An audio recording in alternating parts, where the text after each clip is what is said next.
Welcome back नाजरीन। अभी हमारे साथ लाइन पर हैं राजा जावेद अली साहब, जो सीनियर तजिया निगार हैं। अस्सलाम वालेकुम राजा जावेद अली साहब।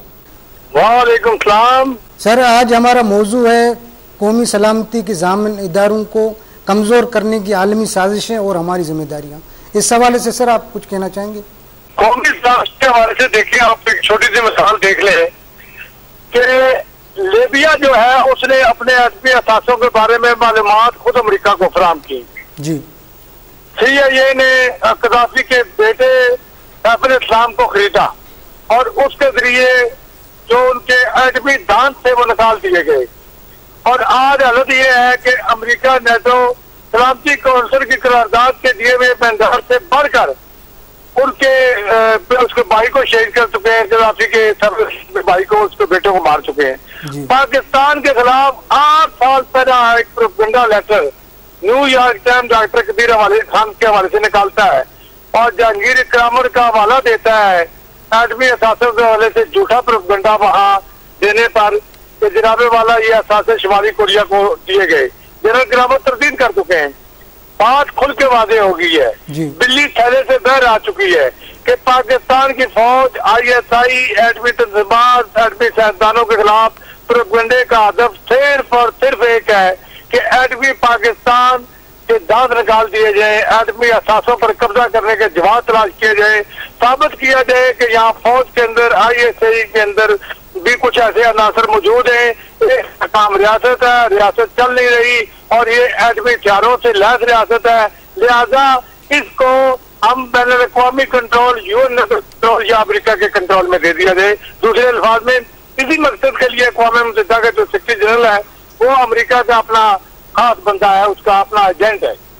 जनाबे आला, दुनिया में इस्लामी ममलकत पाकिस्तान एक नजरियाती तशख़्ख़ुस भी रखती है और एक आलमी किरदार भी रखती है।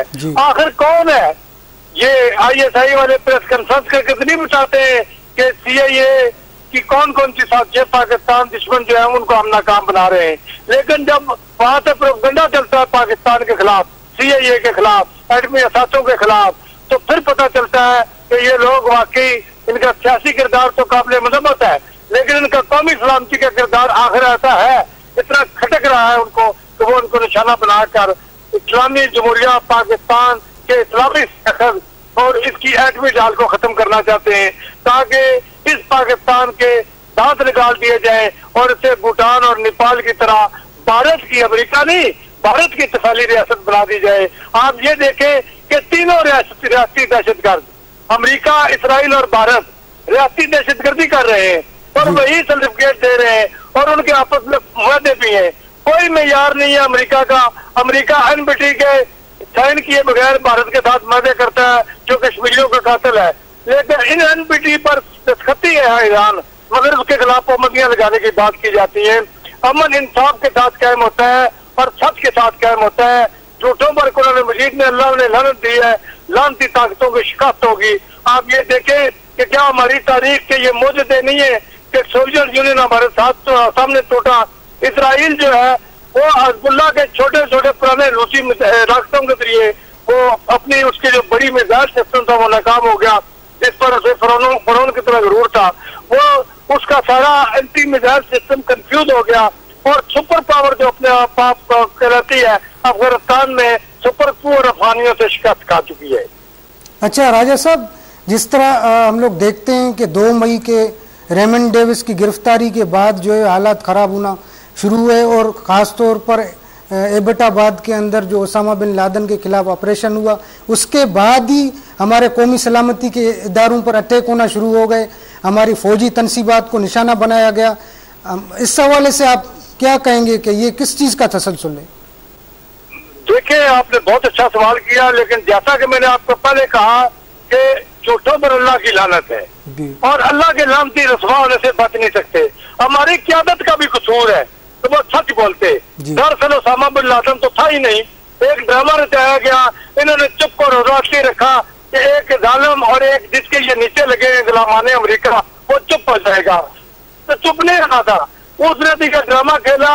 हालांकि एक आपको याद है 2008 में भी एक दफा वाशिंगटन पोस्ट में स्टोरी आई थी, सेकंड डेथ ऑफ ओसामा। जी। तो उसामा तो कई दफा हम नहीं निकले, आपने निकले, समझ बात नहीं कह रहा। ये वाशिंगटन पोस्ट कह रहा है जो CIA का अखबार है, न्यूयॉर्क कह रहा है जो CIA का अखबार है, यहूदियों के जेर असर है, अमेरिकी एजेंडे को आगे बढ़ता है। पाकिस्तान दुश्मन और इस्लाम दुश्मन उसके सारे थीम होते हैं। कौन कहता है कि अमेरिका के साफी आजाद है, कौन कहता है कि मगरब के साफी आजाद है? वो तो उनके एजेंडे के मुताबिक अमल करते हैं, उनकी नाकामियों के खिलाफ तो कोई बात नहीं करता। पाकिस्तान वैद मुल्क है जिसके खाने वाले इसके गुण करने के बजाय बाद का जो रैंड कॉर्पोरेशन है वहां से डॉलर लेते हैं और डॉलर इनसे लिखते हैं और डॉलर इनसे बोलते हैं, वो डॉलर बोल रहे होते हैं। और कई लोग एक्ट के तहत जो पैसे दिए गए हैं उसके तहत एंकर भी जो है वो अमेरिका का CIA का एजेंडा आगे बढ़ाते हैं ताकि पाकिस्तान को एटमी ताकत के तौर पर गैर मुस्तहकम किया जाए और इसके एटमी असासों को निशाना बनाया जाए। क्योंकि इस एक ISI, मैं सलाम करता हूँ समझ बाज को जो टेलीविजन नेटवर्क से छोटा है लेकिन इसका किरदार बड़ा है। अच्छा, इसमें हमारी कौमी जिम्मेदारियां राजा साहब क्या होनी चाहिए? हमारी कौमी जिम्मेदारियां क्या बनती हैं? हमारी कौमी जिम्मेदारी ये है कि किसी को ये समझने के लिए कोई फलसफे की जरूरत नहीं है कि जो अपनी माँ का वफादार नहीं है वो हिलाली नहीं है, और जो मादरे वतन पाकिस्तान का वफादार नहीं है वो भी हिलाली नहीं है। हमारे सारे पाकिस्तानियों को जिस शोबे में जो भी है वो पाकिस्तान मादरे वतन पाकिस्तान के हिलालियों के इसके दफा के लिए दुश्मनों की साजिशों को समझे भी और उसका तोड़ करने के लिए अपनी अपनी सतह पर ये गुफ्तगू भी करें, ये बात भी करें और उन चैनल को फरोग देने में दस्ते बाजू बने जो पाकिस्तान की बात करते हैं, जो आदमी साजिशों का बेनकाब करते हैं, जो CIA के एजेंडे को बेनकाब करते हैं। इस हवाले से हमारा फर्ज है, उबुल वतनी का तकाजा है। और मैं एक बात आपको बता दूं कि मैं जाती तौर पर मायूस हरगिज़ नहीं हूँ। जो लोग ये समझते हैं दूसरों की जुबान बोलते हुए, नफसियाती जंग लड़ते हुए दूसरों की पाकिस्तान में मायूसी बनाना पड़ते हैं, तो खुदा न खास्ता पाकिस्तान तो जाएगा, हरगिज़ नहीं। क्योंकि अभी तो शम्मे वतन जहाँ नसार लाखों हैं, नसार होने को परवाना वार लाखों हैं, अभी दरेर अभी शासवार लाखों हैं, अभी तो खादमो भट्टी के यार लाखों हैं। बहुत बहुत शुक्रिया राजा साहब आपका, बहुत बहुत शुक्रिया। बहुत शुक्रिया आपका भी।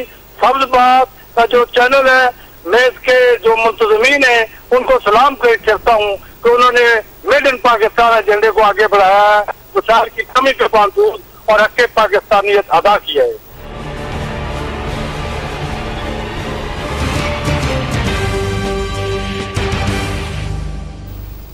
ये थे हमारे साथ राजा जावेद अली भट्टी साहब, जिनका कहना है कि पाकिस्तान एक दहशतगर्दी के ख़िलाफ़ जो जंग लड़ रहा है उसमें मुस्बत तब्दीलियां आई हैं। और ओवरऑल हमने जितने भी तजियाकारों को लिया उनका यही कहना था कि पाकिस्तान के ख़िलाफ़ एक मुनज़्ज़म प्रोपेगेंडा किया जा रहा है ताकि पाकिस्तान की इंटेलिजेंस इदारों को बदनाम किया जा सके। लेकिन ज़रूरत इस बात की है कि हम इत्तेहाद और इत्तफाक से काम लेकर आलमी क़ुव्वतों पर ये चीज़ साबित करें कि पाकिस्तान ना सिर्फ दहशतगर्दी के ख़िलाफ़ जंग लड़ रहा है बल्कि वो ख़ुद माशी सियासी अमन व अमान का शिकार है और उसकी मईशत तबाह हो चुकी है सिर्फ दहशतगर्दी के ख़ात्मे के लिए। नाज़रीन, अभी मैं इजाज़त चाहूँगा, इंशाअल्लाह एक नए मौजू के साथ एक और प्रोग्राम में आपके सामने हाज़िर होंगे। अपने मेज़बान अकबर अज़ीज़ को इजाज़त दीजिए। अल्लाह हाफ़िज़।